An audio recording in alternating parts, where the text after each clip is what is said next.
there, I'm Dana. I'm the owner and designer of Peacock and Fig. In this class, you're going to learn how to do colonial knots and French knots with this cute little pattern.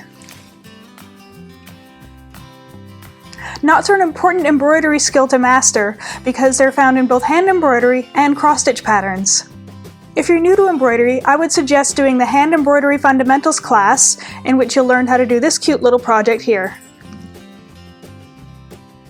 In this class, you're going to learn what materials you'll need, colonial knots, French knots, as well as backstitch and the detached chain stitch to finish the wreath.